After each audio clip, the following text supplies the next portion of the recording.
নমস্কার বন্ধুরা, সবাই কেমন আছেন? আশা করি ভালো আছেন। আমিও ভালো আছি। আজকে একটা নতুন রেসিপি নিয়ে চলে আসলাম। এখানে কয়েক পিস মাছ আমি নুন হলুদ মেখে রেখেছি।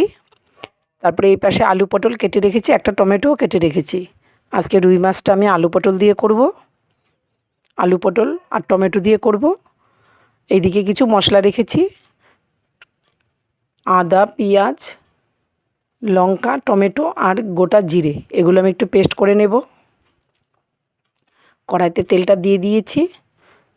তেলটা গরম হতে হতে আমি মশলাটা পেস্ট করে নিচ্ছি। মশলাটা আমার পেস্ট হয়ে গেছে। এবার আমি নুন হলুদ মেখে রেখেছি, মাছটা একটু ভেজে নেব। আশা করি ভিডিওটা ভালো লাগবে। আপনারা শুরু থেকে শেষ পর্যন্ত দেখার জন্য অনুরোধ জানাচ্ছি। এবার আমি একটা একটা করে মাছ তেলের মধ্যে দিয়ে দিয়েছি। মাছটা আমি হালকাও ভাজবো না, বেশি কড়াও ভাজবো না, মিডিয়াম মাছটা ভাজবো। মিডিয়াম করে মাছটা ভেজে নেব। মাছটা আমি উল্টে দিলাম।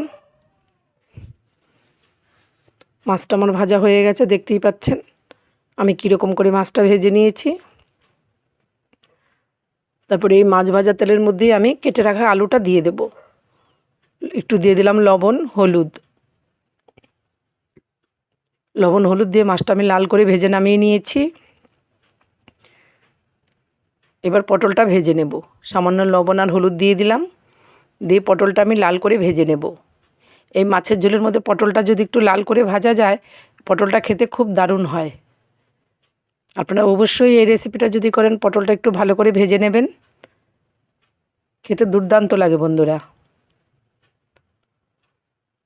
পটলটা আমি ভালো করে উল্টে পাল্টে লাল করে ভেজে নিচ্ছি।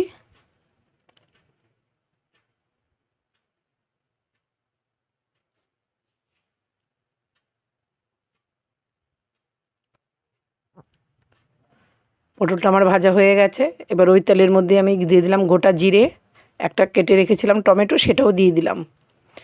দিয়ে এবার পেস্ট করা মশলাটা দিয়ে দিয়েছি। একটু বাটি ধুয়ে জলটাও দিয়ে দিলাম। দিয়ে দিলাম এবার হলুদ, কাশ্মীরি লঙ্কার গুঁড়ো, জাস্ট কালারের জন্যে। আমি তো কাঁচা লঙ্কা পেস্টে দিয়েছি, আপনারা দেখতেই পেয়েছেন। তারপরে একটু নেড়ে চেড়ে দিয়ে দেবো লবণ।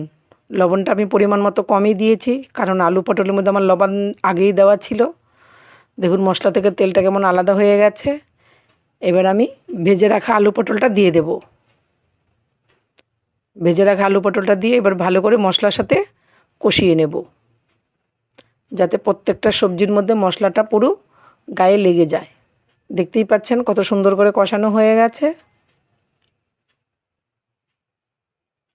তেলটাও কি সুন্দর আলাদা হয়ে গেছে, আলু পটলের থেকে তেলটা খুব সুন্দর করে আলাদা হয়ে গেছে। আলুটা একটু শক্ত আছে, কিন্তু অসুবিধা নেই, ঝোল তো পড়বে। আলুটা যতটুকু বাকি আছে ঠিক হয়ে যাবে।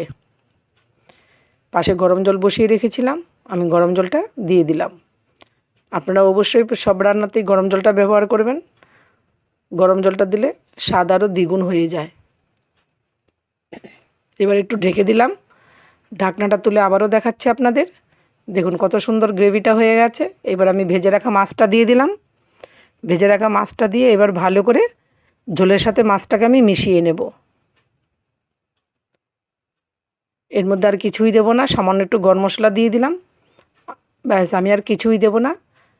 আমার আলু পটল দিয়ে রুই মাছের ঝোলটা কমপ্লিট হয়ে গেছে। আলুটাও কি সুন্দর নরম হয়ে গেছে। এবার আমি একটা বাটিতে সার্ভ করে নিচ্ছি। দেখতেই পাচ্ছেন আলু পটল দিয়ে রুই মাছের ঝোল।